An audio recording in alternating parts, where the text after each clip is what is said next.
With the invention of the internet, most people's lives changed. It got to the point where almost everyone I knew wanted to have a computer. A couple years ago, we finally joined the computer generation and decided to buy one. At first, it was the new toy in the house. Deb, my wife, used it for email and games. The kids, Kyle and Kayla, used it for playing games and doing homework. I, on the other hand, used it to search for information on the internet and watch movies. I was often late for work. I worked the second shift and left the factory at midnight.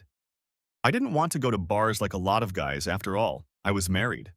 So I always went home. Everyone was already asleep and I would sit down at the computer. After a while, the same old got boring. I didn't become addicted like many people. I went to history websites and read stories about everything imaginable. I couldn't believe most of what I read. Do people really do these things or are they just fantasies? I was hooked by the stories of cheating wives. All these women were cheating on their husbands. It was hard to believe, but it was thought-provoking. So now, I was kind of watching my wife's actions. When we went on dates, I would tell her that she was dancing too close or being too nice to different guys. We even argued about it. I knew she was a pretty woman, but I had no reason not to trust her. Nevin, I'd go through my own clothes hamper or look through our emails. It's so silly what comes to mind after reading these stories. I started reading less and less, but many thoughts still remained. I remember reading about men who caught their wife with another man and stood there looking at them. I had to ask myself the question, does it really turn you on when you catch your spouse with another man? I kept thinking about it, and given my jealousy, I didn't feel like it could turn me on. I told Deb about these thoughts, and she asked me why I was even thinking about it. She didn't want any other man, but me. I met Deb when we were in our early 20s. It was at her sister's wedding. We danced and became good friends after that. She told me she worked as a school teacher, and I told her what factory I worked in. We started dating and got married about a year later. The next year, we had Kyle, and 2 years after that, Kayla was born. Deb's sister, Sandy, was a wild girl I met years ago in high school. We didn't date, but she was a real slut. I guess I shouldn't say that or I'd be considered a slut too. I was pretty wild back then too. She had sex with just about everybody. As far as I know, almost every guy on our soccer team was with her. I participated in threesomes after a game she was involved in. No one forced her, and she did it more than once. She and one of her girlfriends, Anne, had sex with almost everyone on demand. Her husband, Bob, I knew from work. He was one of the day shift supervisors. He had since been transferred to another plant. He was just as wild as Sandy. He was the one who invited me to their wedding. I didn't care much for Bob because I knew what kind of man he was. I started liking him even less when I thought he was trying to hit on Deb after our wedding. She told me she thought he was just being polite since he was our brother-in-law, but I knew better. I told her that if he tried anything with her to let me know and I would kick his ass. She told me to calm down. She was mine and mine alone.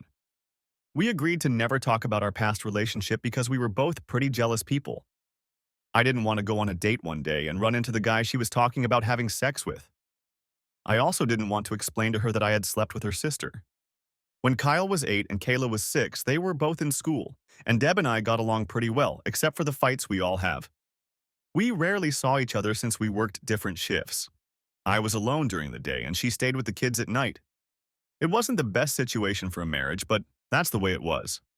One day, while getting ready for work, Deb asked me if I could stop by her sister Sandy's house and fix the plumbing. Her kitchen sink was leaking and Bob was useless as a handyman. I laughed when she said the word plumbing, and she quickly replied, "The plumbing is in the sink, not my sister's. If you try to fix it, you'll regret it." I told Deb that I would stop by her place on my way to work and fix it before I went into the house. She gave me a kiss and then headed off with the kids to school. I couldn't help but think about Sandy.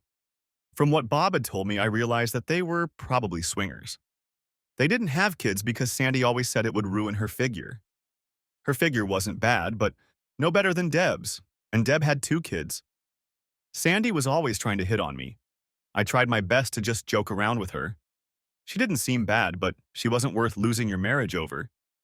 I remember her telling me it would happen someday. Sandy worked part-time as a cashier at the local grocery store. It was her day off, and she knew I was coming in to fix the plumbing. When I arrived, she was wearing a sexy bathrobe. She offered me a cup of coffee and we talked for a few minutes before she showed me the sink. I realized it was just clogged when I took everything out from under the sink to disconnect the siphon. Her husband could probably fix it. More likely, he didn't even try. I lay on my back with my head under the cabinet and put the siphon back in place. She'd put too many eggshells and potato peels down the garbage disposal and they'd clogged the drain. As I was putting everything back together, she stood up, leaning on me. "What are you doing, Sandy?" "I want you." "Stop it, Sandy. I'm trying to finish this job." She backed away for a moment and I finished assembling the pipes. When I was done and stood up, Sandy asked, "Are you going to sleep with me now?" "No, Sandy, I can't do that. Deb is your sister and I love her. I won't cheat on her, especially not with her sister." "Have you forgotten how it was in high school? Are you too good to sleep with me now?"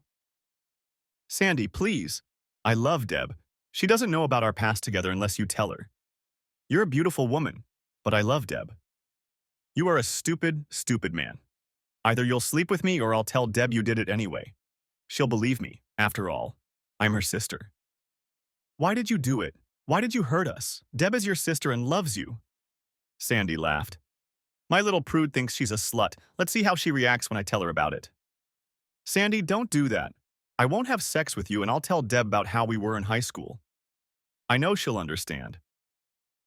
I grabbed my tools and told her I was done with her damn sink. I jumped in my truck and drove to work. My head was spinning. Would Sandy make up some story and lie to Deb? Arriving at work, I called Deb, but she wasn't home yet. I left a message. "Deb, I love you, and have something I want to tell you about your sister when I get home tonight." I got to work and got down to business. It was hard to concentrate with all this shit swirling around in my head. It was a normal day like any other, but now it was all mixed up. Around 6, I called home again, but no one answered. I called Deb's mom and asked if she knew where Deb was. She left with Sandy and Bob. The kids stayed with me. Deb asked if I could watch them for a few hours while they left. I said I'd leave them overnight. I like having them here. Is something wrong, Ray? No, everything's fine. If you see her, tell her I love her, and I'll see her tonight. I have to get back to work. For me, it was one of the longest nights of my life. I knew I had to tell Deb about me and her sister. Hell, that was before I even met Deb. I'm sure she would have understood me. Finally, my day was over and I headed home. As I stopped in front of the house, I saw a car parked in the driveway. I immediately realized it was Sandy's car. Apparently, it was time to face the truth. I went to open the door, but it was locked. I pulled the key out and couldn't believe what I saw. Sitting in the living room were my wife, Bob, and Sandy. Sandy was sitting on my couch holding Deb's hand. Bob was pulling up his pants, and my beautiful wife was lying on the couch. Everyone flinched when I opened the door. There was a smile on Sandy's face and a smirk on Bob's face. My wife Debbie looked half scared and drunk. Now I had to face reality. I don't know about the guys in the stories I read, but I didn't have a boner. I didn't like seeing my wife in that position. I was beyond furious, ran up to Bob and hit him as hard as I could. I knocked him to the ground. Behind me, I heard screaming. I didn't know if it was Deb or Sandy. I hit Bob probably 5 times before I felt a blow to the back of my head. When I woke up, I was in the hospital. When I looked around, I saw a man in uniform. It must have been a city cop. "I see you're back in the world. I'm Patrolman Gene Andrews." "Where exactly am I and where is my wife? What's happened to me?" "Slow down, Mr. Harper. You have a concussion from being hit on the head with a glass vase. Apparently, you got into a fight in your home, and the police were called. They were going to charge you with assault, but the charges were dropped. You were very lucky. You could have gone to jail for a whole 18 months. What about the assault on me? You said someone hit me in the head. According to witnesses, you came home and started fighting with your brother-in-law. To make you stop, his wife hit you on the head with a vase. You were hit only once, and that was to stop the fight. You should thank them for dropping the charges against you. Where was my wife when you came in? When we came in, your wife was throwing up. Your sister-in-law said she had too much to drink and you got angry with her, and when you headed towards her, your son-in-law stopped you and you started fighting with him. He was just trying to defend himself. When we talked to your wife, she said she didn't remember much except that you yelled at her. If the charges were dropped, why are you here? My supervisor called when you weren't home yet and told me to wait and get your statement. So what happened? I don't have anything to say. I wasn't about to tell the world that I caught my wife in bed with another man. I just lay there and didn't say anything. Okay, have it your way. According to the doctor, you will have to stay here until tomorrow. I suggest you think about what you've done and thank God that no charges have been filed. You are very lucky, Mr. Harper. The officer left and I lay there with a terrible headache. What was I going to do next? I knew I couldn't live with a cheating wife, but I had to know why she was doing this. I called my sister to pick me up the next morning. I had no way to get home and I didn't want Debbie to pick me up. While I was waiting for Amy, my sister, to arrive, the phone rang. It was Deb. Do you want me to come get you? We need to talk since we're even. Even? What the hell are you talking about? You slept with Bob and you're saying we're even. Amy's coming to pick me up. I'll just grab a few of my things and leave. What do you mean I'm leaving? I'm just getting even with you for what you did, Deb replied. I'm not going to talk about it over the phone. Amy and I will come get my stuff and we'll talk then. I hung up the phone and waited for Amy. She showed up a few minutes later and we headed towards my house. I asked Amy to wait in the car. I knew she liked Deb and didn't want her to be in the middle of things. I knocked on the door and Deb opened it. I asked where the kids were and she said they were still at her mom's. I spoke first. Did you get my message? Yes, and Sandy told me how you forced her to have sex. How could you do that? She cried quietly. I didn't do anything like that. That's why I left the message. I went to Sandy's house and fixed her plumbing. She started hitting on me. I told her no, but she kept insisting on doing it. She told me that she would tell you that she had sex with me, even though she didn't. I don't believe you. You're lying. Why would my sister lie to me? She's jealous of our marriage. She wanted to see if she could keep us apart, and she seems to have succeeded. Why do you think she sat back and let Bob have sex with you? They're swingers, and they wanted to get you into it. Looks like they both got what they wanted. You let Bob have sex with you and our marriage died. No, that's not true. I did it to get even with you. You did it with my sister, and I had sex with Bob to get even with you. Sandy even knew you weren't circumcised and that you had a mole on your upper thigh. Your sister is a slut. She knew that because I slept with her in high school like all the other guys. I never told you because I was in love with you and didn't want to lose you. Then you said we'd never talk about our past relationship, so I left it all in the past. I don't know what to believe. Sandy is my sister. And I'm your husband. You didn't even wait to ask or call me about it. Instead, you let Bob do it. Do you really think it would have solved the problem if I had raped your sister? You must have wanted him very badly since you let them talk you into it. But, Sandy said, I don't care what your whore sister said. This isn't just about Bob. It's about you not respecting me and not trusting me to at least listen to the accusations against me. If I raped her, why didn't she call the police? She said she didn't want to hurt me with a family scandal. She had no problem hitting me over the head and calling the police last night. She didn't yell rape because it didn't happen. You can believe whoever you want, but this marriage is over. Why would you want to live with a rapist? No, you wanted Bob and used me for an excuse. No, that's not true. I love you. You better look up the word love. It doesn't include sex with other men. I'll pick up a few of my things and come back next week for other things while you're gone. First thing Monday, I'm going to see a lawyer and start filing for divorce.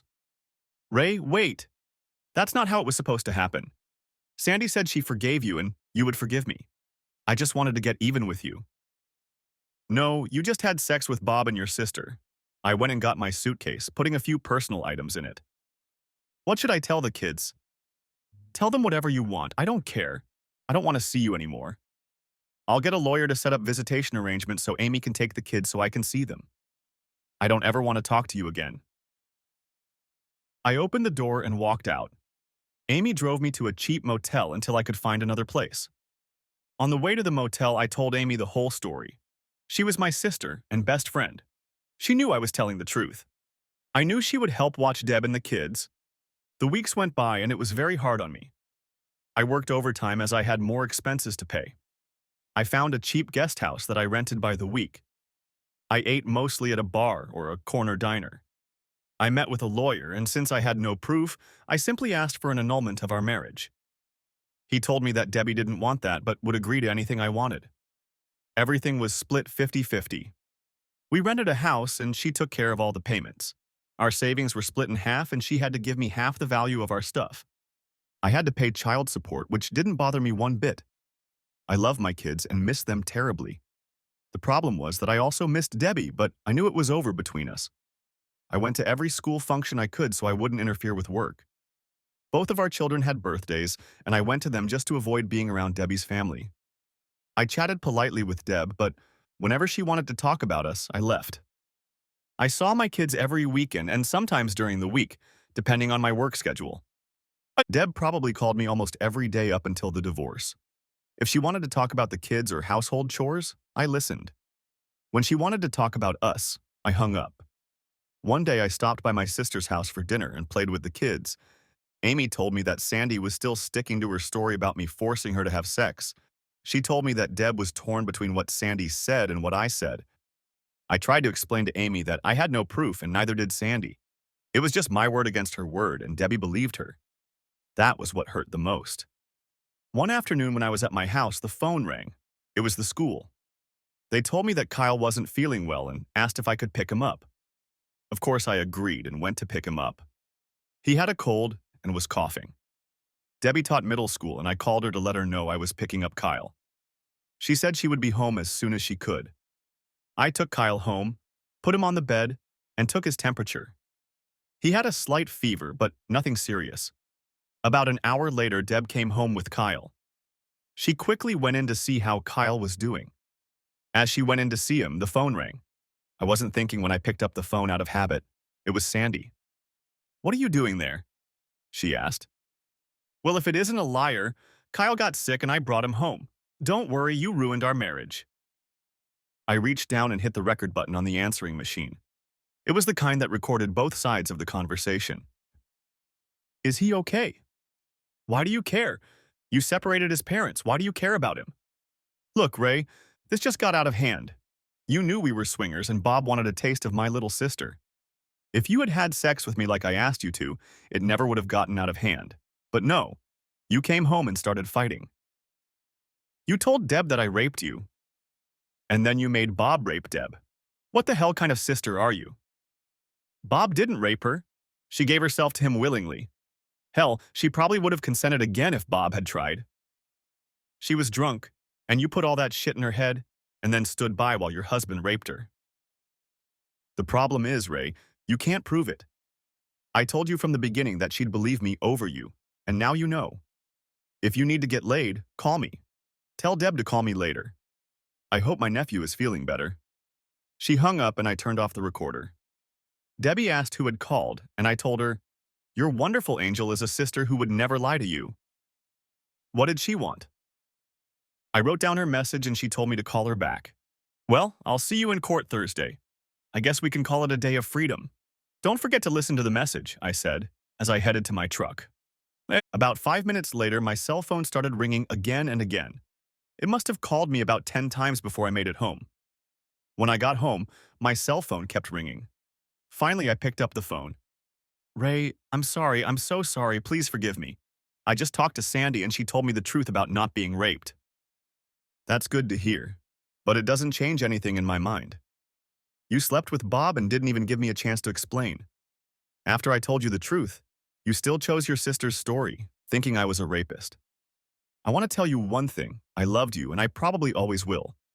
But I also hate you for what you did to our family and for the distrust you harbored for me." On Thursday, I took 2 days off work. I went to my attorney's office and signed my name to the divorce petition.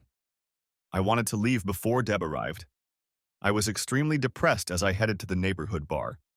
I was already setting up my drinks when I looked over and saw Bob walk in. He didn't notice me as I walked up to him and gave him a cold punch. When he went down, I hit him again and again. I got up and started kicking him until he was a mass lying on the floor. I bent over to kick him again when 3 guys pulled me away from him. I remember saying, "I hope you die in hell," and I kept kicking him until I was dragged away from him. The police officers dropped me on the floor, handcuffed me, and led me to a patrol car. This time, I was taken to jail. I was allowed to make one phone call, so I called my sister Amy. I told her about what I had done and that she didn't have to post bail.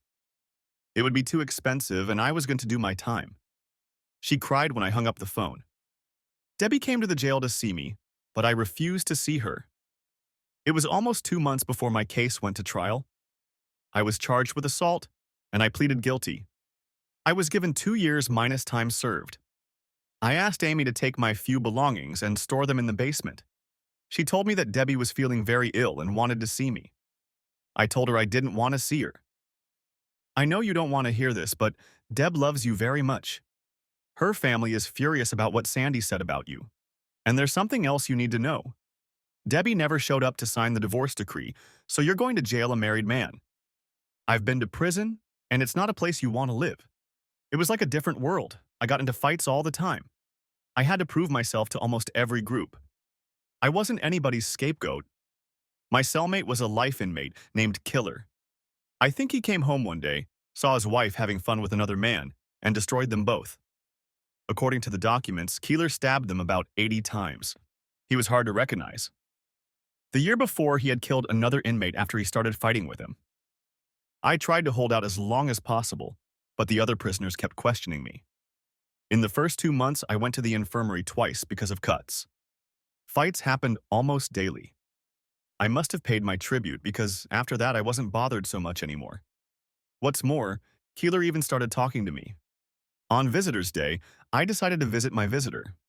I thought it would be Amy or my father, but it turned out to be Debbie. "What are you doing here?" I asked. She looked so sweet and beautiful. I wanted to hug her, but I was playing Angry Ray. "Ray, I love you and I've made a lot of mistakes. I brought you some pictures from the kids. They really miss you and so do I." Tears streamed down her face. "Look, I have a different life now. Just take care of my kids and tell them I love them." She held out some baby pictures to me. They were their last school pictures and they looked so cute. "Ray, I didn't sign the divorce papers. I'll wait for you. I don't care how long it takes. I made a terrible, terrible mistake. But I know we can get through this if you still love me." I didn't know what to answer. Of course, I felt like I still loved her.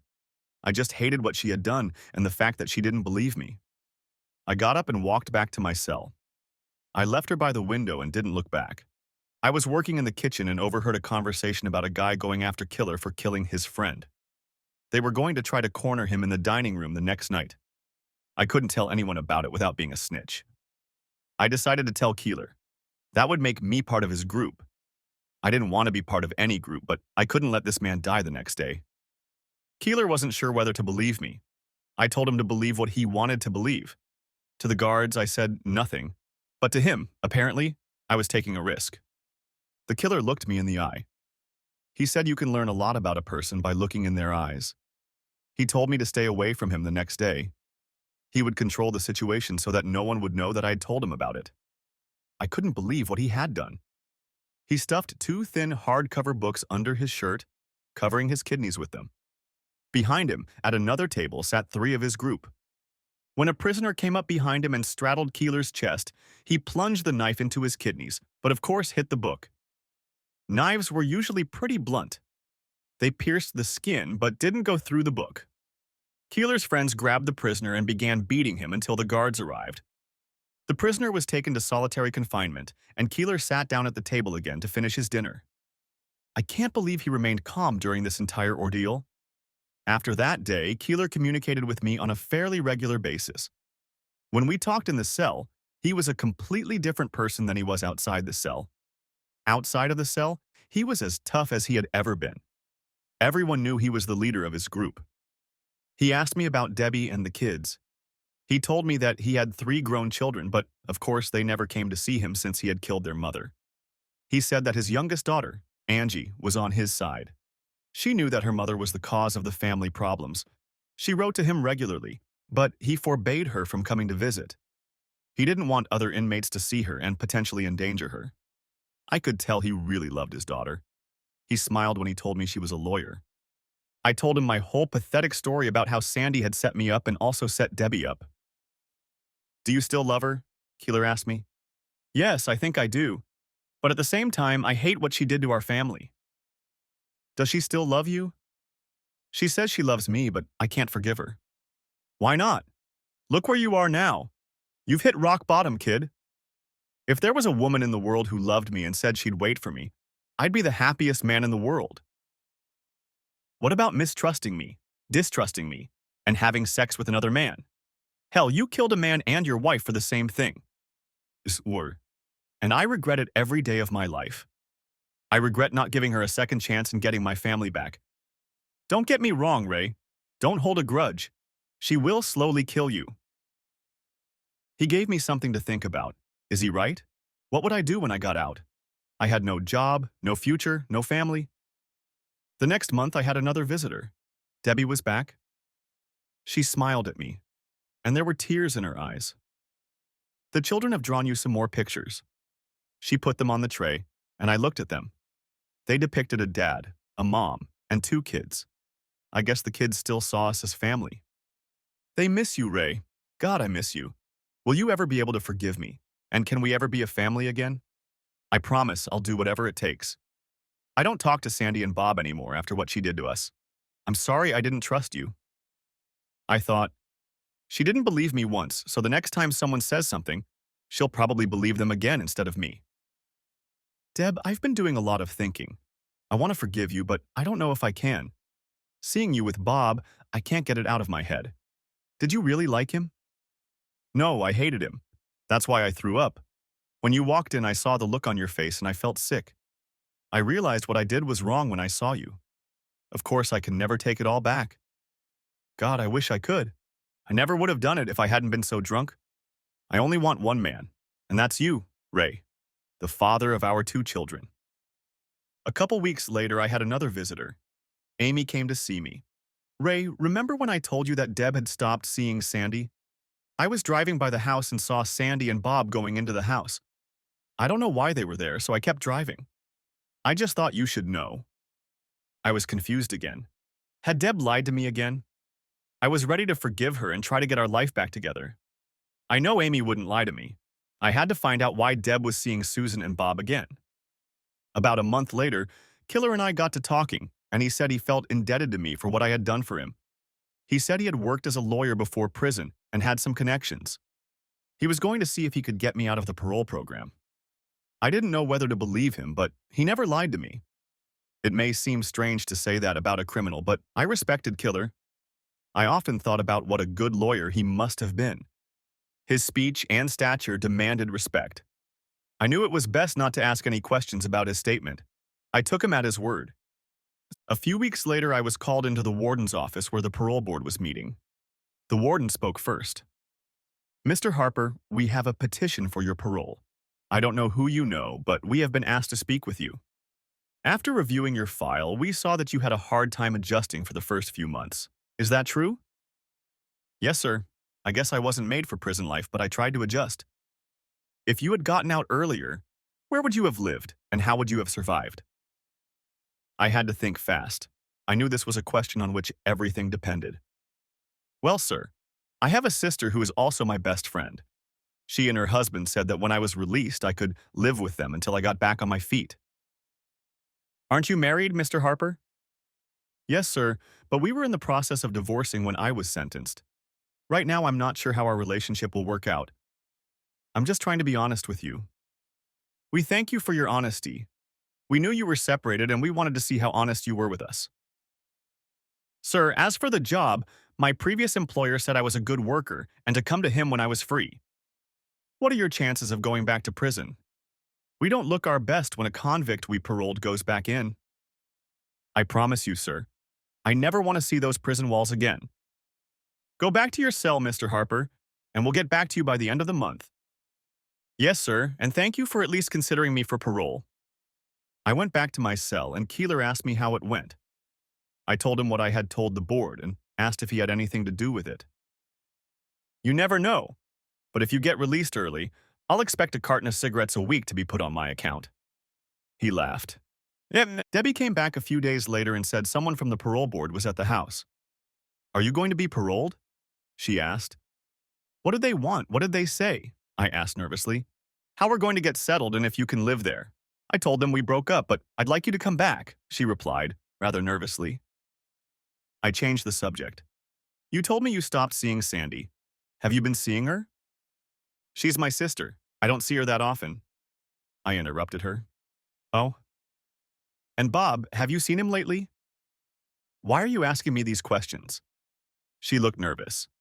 You can't be trusted. You said you wouldn't see Sandy, but she and Bob were in the house. Did something happen with you and Bob again? Is that why you're worried about parole? Tell your damn lover Bob that when I get out, I'll finish work. And if you're having fun with him in the meantime, I'll take care of you too. Deb jumped up and ran out of the visitor's room. I knew my thoughts were right. I was ready to go back to the same damn situation that had brought me here in the first place. I wasn't going to kill anyone. I just wanted to give them a good scare. I called my sister Amy, and she came over to my place. I told her about the conversation with Deb, and she said she felt sorry for me. She said the parole board came to see her, and she told them I could stay here as long as I needed to. Her husband Kenny was there, and he said I was welcome there. Do you know if they called Mr. Parker about my job? Yes, that's right. And he said you could go back to your old job. You were one of the best employees. Gosh, Amy, you've given me hope. I hope I don't get turned down. They won't. I was told that since you have a place to live and a job, you'll probably be discharged at the first of the month. She started to cry. Amy was right. I got a call saying I would be released next week. I was given the name of the attorney who would be handling my case. I was to report to the agency first thing after my release. I didn't understand why I had to see an attorney and not a parole officer. I was told that the attorney's office was the one who arranged my release. They were to meet with me, fill out my forms, explain my parole situation, and then send me to a parole officer. I thanked Killer, and he reminded me about the cigarettes. I told him they were coming. Honestly, I don't know if he had anything to do with my parole, but it was worth a box of cigarettes a week just to be free. When I walked out the gate, my sister Amy was standing there crying. I hugged her and gave her a brotherly kiss. Welcome back, brother. I walked into Amy's house and her husband greeted me. I realized I was very welcome there. Of course, I asked about Debbie, and Amy told me that after talking to her in jail, she had contacted a lawyer and signed the divorce papers. It seems my thoughts about Deb were correct, but I was a free man now. I knew I had to go to Deb's house and make arrangements to see the kids. I called first to make sure she was home. I didn't want any surprises and to end up in jail again. I tried to explain to her that I wasn't coming over to cause trouble. We could even talk on the porch. I just wanted to make arrangements to see the kids on a regular basis. She agreed to meet with me, but said she would call the police if I started interfering. When I pulled up to the house, my kids ran up to me screaming, "Daddy, Daddy, you're back." I grabbed them and hugged them. God, I missed them so much. I talked to them for a few minutes and told them to ride their bikes, and Mom and I would sit on the porch and watch them. What do you want, Ray? You've made it clear that we're never going to be a family again. We're moving on with our lives. Debbie, these are my children too, and I want them to be a part of my life. I was ready to forgive you, but you lied to me again. You just had to go back to Bob and Sandy. I know what kind of people they are and who they socialize with. Ray, you were in jail and I was lonely. Don't bullshit me. I know you slept together. I don't care who you're having fun with. Shove the damn Bob up your ass if you haven't already. I'm here to tell you that if I find out that my children are subjected to this perverted lifestyle, I will do everything in my power to take them away from you. Do you understand? This is not just an empty threat. My children mean a lot to me, and I want them to have a good life. Ray, I would never do anything to hurt my children. You already have. You ruined our family because of damn Bob. I'll make sure my kids stay away from people like that. Tomorrow, I will meet with my new lawyer and find out what my rights are. I don't trust or believe you anymore. You showed me your true colors. I left you. But we have 2 children, and I will make sure they grow up in a good environment. I promise you, Ray, I won't get sucked into that lifestyle. Yes, I've tried it. I admit it. But it's not for me and it's not for my kids. You'll see. I've changed. I don't trust you. And remember, actions speak louder than words. My kids came over and I talked to them about school and what they were doing. I told them I was living at Aunt Amy's, but I would soon find an apartment closer and spend more time with them. I kissed and hugged them goodbye and headed back to Amy's. The next morning, I went to the law firm that represented me. Going there was strange. I hadn't even talked to the lawyer who had gotten me parole. I walked up to the receptionist and pulled out the card I'd been given by the parole board. May I speak to Mr. A.J. Brady, please? I have an appointment. I'm Ray Harper. The receptionist smiled at me. Miss Brady will see you shortly. Please have a seat, Mr. Harper. I asked myself if she had said Miss Brady. The card said A.J. Brady, so I assumed it was a man. I was sitting there pondering when a beautiful woman in a dark blue suit walked up to me. She had a smile, dimples, and shoulder-length dark brunette hair. I couldn't help but stare at her as she held out her hand to greet me. Ray Harper, I presume, she said, extending her hand for a shake. I'm A.J. Brady. I know we haven't met yet, but I've been asked to look into your, how shall I put this situation, and I've come to the conclusion that you didn't have a fair defense, and we'll talk about the rest. Would you step into my office, please? Mary, I don't want to be disturbed. Please take messages on all calls and tell them I will call them back. Yes, Miss Brady, the receptionist replied. I followed her into her office. If she had asked me to, I would have followed her into the abyss. She was a very beautiful woman. Well, Mr. Harper, we meet at last. Please call me Ray, if you don't mind. I owe you my life and I have no idea why you did it. Mr. Harper. I mean Ray, a good friend of mine asked me to look into your case. Your attorney let you plead guilty instead of trying to help you. You had a lot of extenuating circumstances that he never mentioned. You had just signed divorce papers. The person who caused your divorce came to the place where you were. You were not in your right mind at the time. These and other factors would have gotten you a lesser sentence. Of course, you committed assault, but the sentence was too harsh. I pointed that out to the parole board, and they agreed with me to some extent. I asked, why, Miss Brady? Why me? Who asked you to help me? May I call you something other than Miss Brady? After all, I feel like you saved my life and gave it back to me. Look, Ray, I was asked to help you, and I did. Is it really that important for you to know who hired me? As for my name, I guess you can call me AJ. I made friends with a man in prison. They called him Killer. He told me he would help me get parole.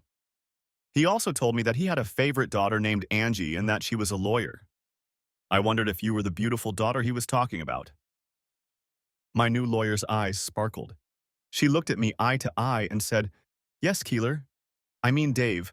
My father's name is Dave, and he asked me to take on your case. He's never asked me to do it before, so he must have really liked you. I was surprised when he asked, but for my father's sake, I'm willing to do anything. AJ, can I call you Angie? I know we just met and you're my lawyer, but you're too pretty for me to call you AJ, and I definitely don't want to call you Miss Brady. What does AJ even mean? My name is Angelina Juanita Brady. Now you know why I chose AJ. Listen, Ray, there are a few things we need to discuss. Would you have lunch with me? I asked. Ray, I don't date clients. It's not a date, it's lunch. I have to go to work in a couple hours and I have to eat. If you don't want to call it a date, you can pay for it and call it a business meeting. You do take clients to lunch sometimes, don't you? Angie smiled and big dimples appeared on her face. No wonder Daddy liked you. Yes, I take clients to lunch and eat.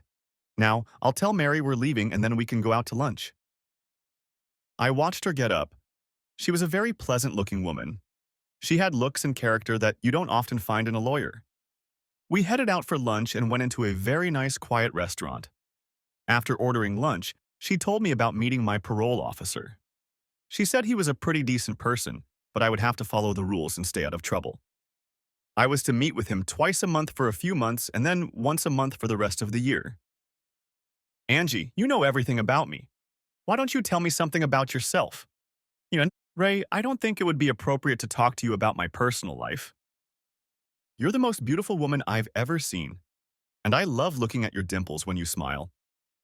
Ray, please, I told you I don't date clients, but thank you for the compliments. She couldn't help but blush. Tell me about your law degree. This is a business. I have a right to know that as a client. She tried to hold back a smile.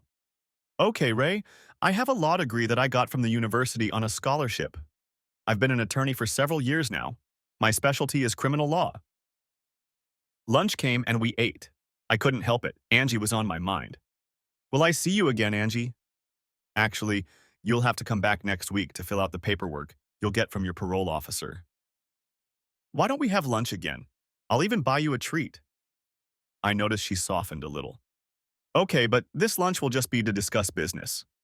She couldn't help but smile. After lunch, we went back to the office. When she held out her hand to say goodbye, I held it in both of my hands for a few seconds.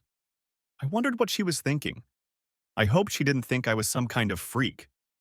We said goodbye, and I told her I was already looking forward to lunch next week. Her secretary took one look at her and smiled. I guess clients don't see their attorneys that often. But then again, most attorneys weren't like Angie. I went back to work and it turned out to be just fine. In a short amount of time, I got the job done. I guess it's like riding a bicycle. You just get on and start riding. Most of the guys I used to work with were still there. It was like they had a newfound respect for me. No one was messing with me. The next 2 Mondays in a row, I had a meeting with Angie. She was trying to maintain a business relationship, but I wanted to learn more about her. On the 4th week of our communication, she informed me that we had ended the business relationship. "Are you still my attorney?" I asked. "Of course, if you have any problems, all you have to do is call me," she replied. "Angie, I'm afraid I'm going to have to fire you. I'm very sorry." "What, fire me? What in God's name has gotten into you? I helped you out of jail and didn't accuse you of anything and you want to fire me?" "Yeah, you said you weren't going out with your clients and I want to have a real date with you. I want to take you out to a real dinner and maybe a dance. I want to really get to know you. I know I'm an ex-con and a factory worker, but I want to get to know you better. I think you do too, because for the last 3 weeks I could have been making phone calls to get the information you asked for. I think you want to see me too." "Ray, I'm sorry, I don't know what to say. Yes, I'm a little attracted to you, but this is about ex-convicts and laborers, isn't it? You don't think we should be together?" "No, no, it's not about that at all. You're my client, I'm your lawyer. What will people think?" "Who cares? Just go out with me once. If you don't like it, you'll know not to go again. Follow your heart, come with me Saturday night. Look, I know I just got out of jail and I've been locked up for a while. I don't know where this is going, but I want to give it a chance. Oh God, I know I shouldn't do this, but I'll go once. I'll tell you right now, don't try to get me to sleep with you." "Oh God, I can't believe I said that," Angie replied. That Saturday we went for a drive. I borrowed my sister's car.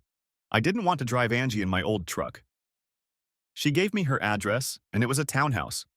I knocked on her door, and when she opened it, I saw the most gorgeous woman. I know that all men see women differently. In my eyes, she looked stunning and beautiful at the same time. I wanted to grab her and hug her right then and there. I knew I had to be a gentleman, but it wasn't easy. We went to a fancy restaurant and ordered wine and then dinner. After dinner, we decided to talk for a while listening to music. "Angie, tell me about yourself. Where did you grow up? You must have been married because your last name is different from your father's. Please tell me about yourself. You know my life like a book." "Ray, my dad and mom didn't really get along. Of course, you know how that ended. Dad's been in prison for 14 years. Me and my brother and sister were raised by aunts and uncles. I'm the youngest and I was 14 when all this happened. It was very hard on all of us. My brother and sister have never forgiven my father. They love him, but they just can't forgive him. I knew my mom was cheating on him and I told him about it. I argued with my mom, but she said I was just a kid and didn't know what I was talking about. She said that someday I would really learn about life. That's when I told my dad about it. 2 weeks later, he caught her with another man. I partly blame myself. If I had kept quiet, this might not have happened. Angie, you don't know that. You're not responsible for your mom's death or your dad's imprisonment. They were adults, and you were a child trying to do the right thing. After my dad was sent to prison, I decided I was going to go to college and try to become a lawyer, and maybe I could help my dad get a lighter sentence. So I chose criminal law. Of course, there wasn't much room for maneuvering in my father's case. He was a brilliant lawyer himself and told me he was proud of me. But there wasn't much I could do to help him. No. "Have you been married before or is it none of my business?" I asked Angie. "Both. I was married for a short time and it's none of your business." She smiled at me when she said that. "Ray, can we talk about this another time? I don't want to ruin this evening. I'm having a good time with you. Would you like to dance? I have 2 left feet, but it will give me a chance to hug you." We stood up, and I had the orchestra play a few slow numbers in a row. I took Angie in my arms and we spun in a dance. I held her close to me and inhaled the scent of her hair. "Ray, you should know that I don't go on dates very often. Because of the people I socialize with, I have a pretty big distrust of men. I'm just trying to be honest with you. If my father hadn't sent you to me, I probably wouldn't be here today. I'll send your father an extra pack of cigarettes. Angie, you're the sweetest creature I've ever come across. I'll do anything to make you trust me. If I step out of line, just tell me, and I'll back off. When I drove her home that evening, I kissed her at the door. After that, she just stared at me. She leaned forward and kissed me again. Can I come in, Angie? No, Ray. Too soon? Too soon? Not tonight? Will I see you again, say, next Saturday? That's a possibility. Call me on Thursday. I came home a very happy man. We met the next Saturday and the following ones. She told me more about herself. Ray, I want you to know more about me if we're going to keep seeing each other. I'm not going to hide anything from you. I'm not cut out for this. Like I told you before, I've been married before. It was my freshman year of college.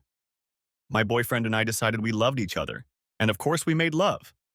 I got pregnant and we decided to get married. We went to a justice of the peace and he married us. Soon we both realized that our marriage had failed. We were too young. I had a miscarriage. My husband and I talked it over, realized we had made a mistake, and divorced. I kept the last name Brady because my father said I had to do it to distance me from his last name Miller. Of course, that was my maiden name. I was so glad she finally confided in me. She asked me about my kids and I told her they wanted to meet her. I mentioned that I had told them about her and my daughter kept asking to meet her. Angie, would you like to meet my sister and my two kids? We're having a family barbecue and you're invited. It's next week, Saturday. I knew it would be a huge step for us if she agreed to come. Getting to know my family was the first step to us becoming closer. She looked anywhere but at me. I knew she understood that this was a big step. She took a very deep breath and looked into my eyes. Then she leaned forward and kissed me. It was the first time she had ever kissed me like that. Pulling away, she took another deep breath. Okay, Ray, consider me in. What can I get you? I had no idea what women did at parties like this. I told her that I would ask Amy to call her. When I told Amy about Angie coming to the family party, the number of family members who were going to attend increased. They all wanted to meet the new woman in my life. My mom and dad showed up, as well as several cousins, aunts, and uncles. Angie said she would make potato salad. I remember Amy telling me how nice Angie's voice was when she called her. I think she was hoping something would happen between us. I knew it was. I stopped by Deb's house every weekend to pick up my kids. I'd drop them off at Amy's or we'd go somewhere. They were fun to be with. I asked them about their mother, but always tried to do it politely. Kyle told me that their mom was dating a man. At first, I was concerned, but then Kayla told me that it was a school teacher. His name was Pat. He taught health classes and was the soccer coach. I asked Deb about him, and she said, I told you I was trying to turn my life around. Pat is a good guy. His wife died of leukemia 2 years ago. He moved here to start over. He has a 15-year-old daughter, and Kyle and Kayla like her. I want to tell you one thing, Deb. Your lies and cheating have ruined our relationship. If you care about this man, treat him right. And above all, be honest with him. You don't need to ruin a relationship the way you did between us. Pat loves our children and treats them well. He knows about you and realizes you are their father. I hope things work out between us. I hope I haven't ruined things for you and all the women. You're a good man, Ray. And I know you'll find the right woman. I'm just sorry I caused you so much pain. I said goodbye and drove home. I found a small apartment about a mile from where Deb and the kids live. I found a 2-bedroom apartment so the kids would have a place to stay when they were with me. I still stop by Amy's a couple times a week, usually to eat, but I like to visit them too. When the day of the barbecue came, I was pumped. I stood outside waiting for Angie to show up. I was greatly relieved when her car pulled up. She smiled at me and held out a bowl. Potato salad, and you better eat some. She smiled at me. She looked beautiful. I don't think she could look bad in my eyes. I felt so good when I was around her. I knew I had fallen in love with her even though we never did more than kiss. Some things you just know. I just hoped she had some feelings for me too. I introduced her to everyone as my good friend. When I introduced her to Mom and Dad, she smiled and hugged each of them. Dad said right in front of her, "Don't miss her, Ray. We already love her and we don't even know her. Angie looked at me and smiled. I took that as positive feedback. When I introduced her to Amy, they both looked at me. Ray, I never told you, but I met your sister when I was interviewing people for your parole. I didn't tell you because the subject never came up until now. I never thought we would become friends. I told you I would never lie to you. That's why I'm telling you this now. Amy and I didn't talk after parole until she called me about the potato salad. Is there anyone else you talked to that I should know about? Yes, Deb, your ex-wife Sue, and of course Bob. I talked to your boss at work to make sure you would have a job, with the people who witnessed the bar fight, and of course the police who arrested you. I did all of this as your lawyer. I never imagined I'd fall in love with you. I mean, we'd never met. I'm sorry I didn't tell you about all of this, but I really shouldn't have told you. You were my client, and I needed to know the truth before I could be behind you. If you want me to leave, tell me and I'll leave. Leave? Leave. You just said you love me, and that's all I heard. I grabbed her and kissed her, then hugged her and introduced her to the rest of the family. I told Angie I'd be back in a few minutes. I needed to pick up the kids. They were dying to meet her. When I got back, Kayla walked over and introduced herself to Angie. Hi, I'm Kayla. Are you Daddy's girlfriend? You're really pretty, just like Daddy said. Hi, Kayla. You can call me Angie or AJ. You're a very pretty girl. It's really nice to meet you. Kayla said, Meet my older brother. He's 10 years old and he's afraid of girls. Kyle, this is AJ, Daddy's friend. I saw Kyle shake Angie's hand. She knelt down to talk to the kids on their level. I could tell by the way the three of them were talking that they were going to be friends. I walked over and joined them. We like her, Daddy. She's so pretty and sweet, Kyle, who wasn't known for being talkative, told me. Angie again just looked at me and smiled. The barbecue was great. Toward the end of the evening, I was talking to Angie when Kyle and Kyla came over to us. Dad, remember you said we were going to go to an amusement park in 2 weeks? Can Angie come with us? Then, when Kyla and I go on the rides, you'll have someone to talk to. I tried to explain to Kyle that questions like that should be asked in private. Maybe Angie had other plans, or maybe she didn't like amusement parks. He looked at Angie and apologized to her. I'm sorry, Angie. I didn't realize you didn't like amusement parks. Angie started laughing. She knelt down on her knees and told Kyle, Honey, what your daddy means is that you should ask him those kinds of questions in private, not me. As for amusement parks, I love them and would love to go there if it's okay with your daddy. Maybe you and I can ride the roller coaster together. Needless to say, we all went to the amusement park and the kids rode everything they could get their hands on. Angie kept her promise to Kyle and rode the roller coaster with him. She also rode the Ferris wheel with Kyle. On the way home, Kayla said, Daddy, you have to buy a car instead of your truck. You can't expect Angie to use her car all the time because we all won't fit in your truck. That made Angie and I laugh, but the girl was right. For the next couple weeks, I didn't see Angie much. I had to work a couple weekends and she was busy in court. We talked on the phone a couple times, but it wasn't the same. One Saturday, I picked up the kids and we decided to go to Chuck E. Cheese's. It was a pizza place for kids. Besides pizza, there were all sorts of games where you could win tokens and get little prizes. We were already pulling up to the house when Kayla asked me if she could call Angie and ask her to come with us. I didn't want to disappoint her, so I said I would call Angie. I called out, Angie, it's Ray. Kayla asked me to call you. What are you doing tonight? Oh, hey, Ray. I was going out with some friends. Why? Nothing. Have a good time. Ray, you said Kayla wants to ask me something. Please put her on the phone. It's okay, Angie. Yeah, it's something. Please put Kayla on the phone. I could only hear one side of the conversation. Hey, Angie. Dad is going to take Kyle and I to Chuck E. Cheese's for pizza and games. We were wondering if you wanted to come with us. Yeah, okay. I'll tell him. We miss you too. Okay, bye. I felt sorry for Kyla. I'm sorry, honey, but she already has plans. What do you mean, Daddy? She said she'd be here in half an hour. She said to tell you that she's going to buy a car so she doesn't have to use her automobile all the time. Yes, Daddy? She said she misses us. That evening, after we got back from the pizza party where the kids each won a half-dozen stuffed animals thanks to Angie and her play skills, I took the kids to their mom's house. Angie told me it was time to get to know each other better. We walked into my apartment and sat on the couch. Angie, you know I love you, don't you? I wouldn't be here right now if I was thinking about something else. I want you to make love to me. I haven't trusted any man in a long time. All I ask is that you be caring and gentle. I don't want to be used. I want to be made love to. We started on the couch and moved to the bedroom. We did whatever we wanted. I massaged her feet, licked the whipped cream off her belly and everything else. We spent half the night caressing, massaging, and making love. I felt best when I could hold her in my arms after making love. It felt so good to hold her and cuddle her. It had been so long since I had done that. She ended up staying out all night. I got up before her and made us French toast. She came out of the bedroom wearing one of my t-shirts. That t-shirt never looked so good, I told her. I couldn't believe how great she looked even in the morning. She took a quick shower and we sat down to talk. Angie, what's next for us? You know I love you and my kids love you and my whole family loves you. And what do you want to be next, Ray?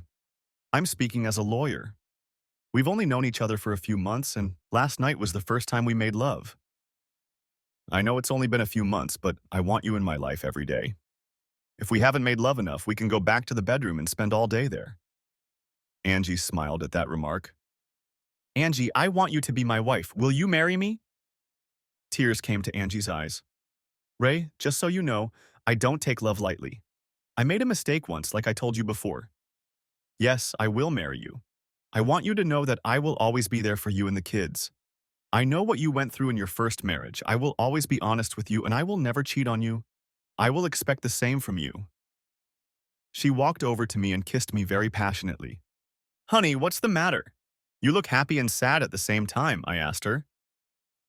It's my thoughts about Daddy and how happy he will be. Most young girls think about that special wedding day, how they will put on the white dress and how Daddy will walk them down the aisle and give them to their husband. I know that will never happen to me, and it makes me sad. She cried softly. Last time, my dad didn't even know I was getting married. By the time I wrote him, I had miscarried and was on my way to divorce. I'm sorry, Ray, I shouldn't be thinking about this right now. After all, I'm about to marry a man my father approves of and who I was in love with from the first time I met him. What? You were in love with me from the beginning. I wanted you at first sight, but I know you already know that. She smiled sweetly at me and asked me when I wanted to tie the knot. I replied that all arrangements would be on her terms. We both agreed that it would be as soon as possible. I asked if I could start telling everyone and she said she was going to, so we just needed a date. We decided it would happen in 2 months. For the next few days, I was over the moon. I told Amy and her husband Kenny about it. They were both very happy for us. I needed to tell the kids. I called them at home and hooked them both up to the console to tell them at the same time. They both yelled how happy they were and how much they liked Angie.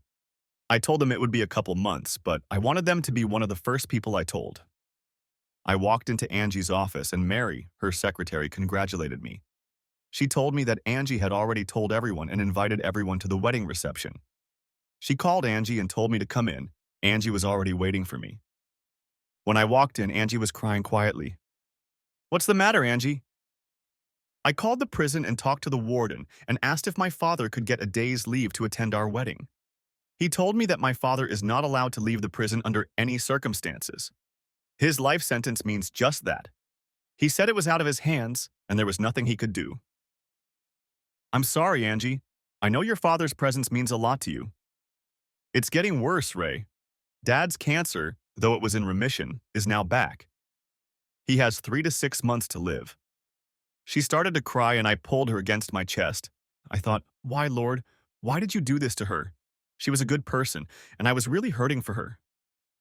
Angie, I've been buying your father cigarettes since I was released. It was a deal I made with him. I'm really sorry. It's not your fault. Dad doesn't smoke anymore. He uses the packs of cigarettes they send him to barter with other inmates. You didn't contribute to his cancer. I had an idea, but I didn't want to tell Angie about it and take away her hope. I kissed her goodbye and told her I'd see her the next day. The next day, I canceled work and went to the prison to meet Keeler and the warden. Upon seeing me, Keeler smiled. You're taking good care of my girl, Ray. All I ask is that you make her happy. She deserves so much better in life than what she's gotten. I explained my idea to Keeler, and at first he refused, but Finally, agreed if I could convince the warden. Then I told him I would see him later. I had an appointment with the warden. The warden greeted me. Well, Ray, I see you are keeping your cool and getting married. I'm sorry, killer, but he's a life prisoner and we can't let him out for his daughter's wedding. Warden, do you have full control of the prison and can make most decisions about the facilities? What's your point, Ray? Can we get married on the hotel grounds? We can use the chapel and Keeler can walk his daughter down the aisle? You and Keeler's daughter want to get married here? In prison? Just to have her father around? Is that what you're asking for? Yes, sir. She hasn't seen her father in over 14 years and he is dying, as you know. All we ask is that we use the chapel for the wedding. I know that prisoners have already been married here. All right, Ray. I'll arrange it on this side. It doesn't have to be a big celebration. You can only invite 3 outsiders to the prison besides yourself and your fiancé. I'll let Keeler invite a few of his cellmates. You will have to use the services of a prison servant. I thanked the warden and headed back to Keeler. Dave, Keeler laughed when I called him by name. The warden agreed with my idea. I'll go back and tell Angie. Thanks, Dave. I know it means a lot to our girl. Dave smiled at me. Ray, write down the number I'm going to give you. I wrote it down for Angie. When you go to the bank, tell Angie to get her birth certificate. The account is in her maiden name. I wrote down the information and told Dave I was sorry for his illness. Just take care of my little girl. That's all I ask, Dave replied. I walked back to Angie's office. She saw the smile on my face and asked what was wrong. Are you okay with getting married in prison? I asked. What are you talking about, Ray? I told her about my conversation with the warden and the fact that her father would be allowed to walk her down the aisle. She started crying big happy tears. God, I love you, Ray. I told her about the safe deposit box and we went to see what was in it. I'm Angelina Juanita Miller, and I'd like to see my safety deposit box. Angie gave him her number, and he looked at her birth certificate. He walked us to the safety deposit box, opened it, and left the room. Light on was. The first thing we noticed was a note from her father.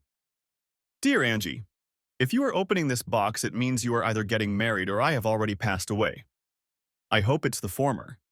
In the little box is your mom's engagement ring. I know everyone wondered where it went, but I put it here for safekeeping. I want you to have it and wear it with pride. Your mother had her faults, but she loved you, and I know she would want you to have her wedding ring. There are also bonds here totaling over $15,000 that will help pay for your wedding. I formalized them before I was sent away. 7. When you see your brother and sister, tell them there is a box for each of them too, if they haven't gotten theirs yet. Only yours contains a ring. Congratulations, and always be honest with your husband. Love, a Dad. Cease. Angie and I have been discussing our wedding. We decided to invite her brother Brad and sister Lisa if they would come, as well as my sister Amy. We would invite family and friends to a reception that would be held shortly after the wedding. Angie and Amy spent the next month getting everything ready for the reception. We had to pay extra for everything since the wedding was so soon, but I wanted Angie to have as much of what she dreamed of as possible. Amy said she would use her digital camera and take pictures. Angie and I went to her brother and sister's house. She introduced me to them. They told me that they don't hate their father. They hate what he did. Angie explained to them what the wedding was and why she was spending it in jail. Both Brad and Lisa had tears come to their eyes when they learned that their father was dying. After they agreed to go to the wedding, Angie gave them their bank deposit box numbers. They were surprised that their dad had set aside something for them. On the day of the wedding, Angie and I drove to the prison together. Amy and her husband came too, but her husband was waiting for her in the car. When we entered the prison, I had a costume for Killer. One of the guards took it to him. I was wearing the tuxedo I had rented for the occasion. Amy went to Angie's room to help her with her wedding dress. Angie didn't want me to see her until she entered the chapel. I went into the chapel to wait for Angie. Brad and Lisa walked in. Brad was going to be my best man, and Lisa was going to be Angie's maid of honor. There was a small piano in the chapel, and one of the prisoners was playing some songs on it. The guard brought in 5 other prisoners who were friends of Killer, Dave, and sat them down. The warden came in with the priest and smiled. He came up to me and said that after the ceremony they had cake and punch for everyone. For a warden, he wasn't such a bad guy. The pianist started playing Here Comes the Bride. and everyone stood up. Angie walked through the door, accompanied by her father. They both had tears running down their cheeks. Angie had gotten her wish. Her father would walk her down the aisle on her wedding day. When they were in front of the chapel, everyone took their seats except our little wedding party. Another guard came in and closed the door. The priest pronounced, "Who gives this woman to this man?" "Yes, sir," Dave answered proudly and sat back down. "Angelina Juanita Miller Brady, do you take Raymond Michael Harper to be your husband?" The priest continued his statement and then asked me the same question. We made sure he answered, "To love and honor from this day forward." That's how we both felt. No one was ever supposed to come between us. We had both had a difficult life up to that point. We knew we would do everything we could to make our marriage strong. After saying my vows, I kissed my bride. She then turned around and kissed and hugged her father. We all went to an adjoining room to talk for a few minutes and eat cake and punch provided by the warden. Brad and Lisa walked over to their father and hugged him. It was the first time in almost 15 years that they had talked to him. There were many tears. Tears of joy and tears of remorse. They knew their father was dying and they wanted him to know that they still loved him. Amy took pictures of Angie and me throughout the service. She also took as many pictures as possible of Dave with his 3 children. She captured the tears, hugs, and even some laughter they all shared in that short period of time. She left and she and her husband took the photos to a 24-hour photo center where they were developed and enlarged. We said goodbye to Dave and the warden. We thanked him for making Angie's dream come true. As we left, we noticed that Brad and Lisa were still talking to their dad. It was a wonderful sight to see. We headed back into town and went to the reception. Everyone we had invited attended. The first people we saw were Kyle and Kayla, who jumped for joy when we got out of the car. They ran up to us and hugged us. We walked into the auditorium and were greeted with shouts of joy. My parents were there with tears in their eyes, as was almost everyone who greeted us. Many of Angie's friends were there to greet us. Most of them I had never met. I noticed Mary as she came over and gave us a hug. About a half hour later, Amy showed up with the pictures. She enlarged some of our pictures. She spread them out on the table for everyone to look at. Brad and Lisa stopped by the house to pick up their families. Brad was with his wife and 2 kids. Lisa was with her husband and 3 children. Both families walked over to Dave's picture and told the kids that this was their grandfather. Amy told them that she had made 4 sets of pictures, and after the reception, each family would be able to take 1 set home. One was for Brad and Lisa, one for Angie and me, and of course, one for Amy. I want to tell you how incredible Angie looked in her wedding dress. If she had wings, she would have looked like an angel sent by God. To me, she was the most beautiful woman I had ever seen, and she was my wife. I think most men feel that way about their wives. We danced and ate and danced some more. To the clinking of glasses, our lips were together most of the night. People I worked with told me I was a very happy man. Believe me, I didn't need to say that. I knew I had the ring and intended to keep it forever. In case you're wondering, Deb and Pat did not attend our wedding. It was Angie's day, and I didn't want anything to ruin it. Seeing her and her father walk down the aisle as her brother and sister reconciled with their father, the family becoming whole again, I will never forget that day. Epilogue. It has been 6 months since our wedding day. Debbie and Pat were married last month. I was pleased to see that she's really trying to get her life together. My kids tell me that Pat is treating them well. I asked about Aunt Sue and Uncle Bob, and my kids tell me they moved to another state. I was moved to the day shift so I could see my kids more often and be home with Angie every night. She was pregnant with our baby. 3 months after we were married, Dave Keeler passed away. The kids visited him every month until his passing. It was sad, but we had time to tell him about Angie's pregnancy. We told him it was going to be a boy and we would name him David Raymond. That brought a smile to Dave's face. I look back, remembering everything that happened. The cheating wife, prison, meeting the woman of my dreams, and then marrying her. Now I was starting my life over and was about to become a father again. Not a day goes by that I don't thank God for what I have.